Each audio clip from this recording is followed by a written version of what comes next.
మామిడి పళ్ళ రుచులే కాదు, కపిల్ వారి 30 సంవత్సరాల నాణ్యత మరియు నమ్మకం.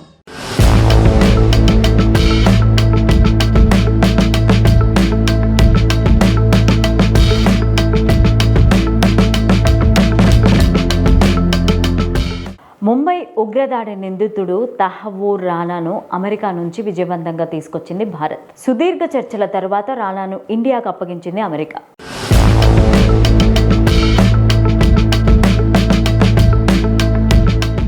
ఢిల్లీ చేరిన రానా పాటియాలా కోర్టుకు, ఆ తర్వాత తీహార్ జైలుకు తరలించాలన్నారు పోలీసులు.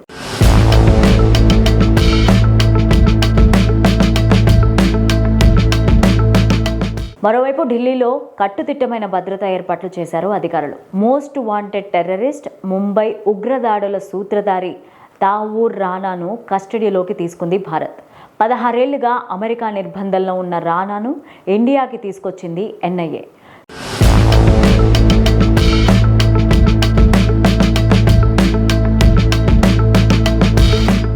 సుదీర్ఘ చర్చల తర్వాత యుఎస్ నుంచి ప్రత్యేక విమానంలో ఢిల్లీ ఇందిరాగాంధీ ఇంటర్నేషనల్ ఎయిర్పోర్ట్కు తరలించారు.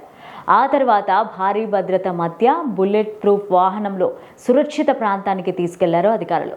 ముంబై టెర్రర్ అటాక్ నిందితుడు రానా రాకతో ఢిల్లీలో కట్టుదిట్టమైన భద్రతా ఏర్పాట్లు చేశారు అధికారులు. ఎన్ఐఏ ఆఫీస్ దగ్గర స్పెషల్ కమాండోలను మోహరించారు. అలాగే రానా కేసును వాదించేందుకు స్పెషల్ పబ్లిక్ ప్రాసిక్యూటర్ నరేంద్ర మాన్ను నియమించింది కేంద్రం.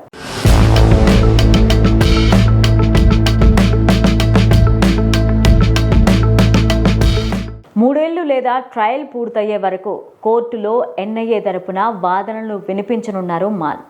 భారత్కు చేరిన రానాను న్యాయస్థానంలో హాజరుపరచనున్నారు. అధికారులు అక్కడి నుంచి జైలుకి లేదా ఎన్ఐఏ ఆఫీస్కు తరలించే ఛాన్స్ ఉంది.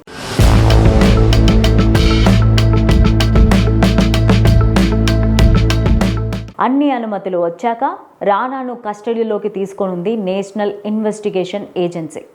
ముంబై ఉగ్రకుట్ర దాడికి సహకరించారని వారి వివరాలు సేకరించనుంది.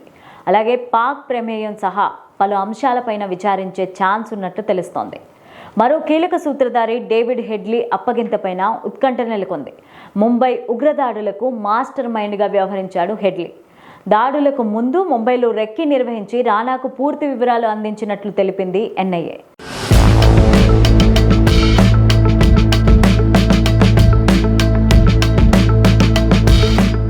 అమెరికాలో రానా ట్రావెల్ ఏజెన్సీ నిర్వహిస్తున్న టైంలో హెడ్లీ పరిచయం అయ్యారు. దాడికి ముందు 8 సార్లు హెడ్లీ భారత్కు వచ్చాడని, ఆ సమయంలో 231 సార్లు రానాతో చర్చించినట్లు తెలిపింది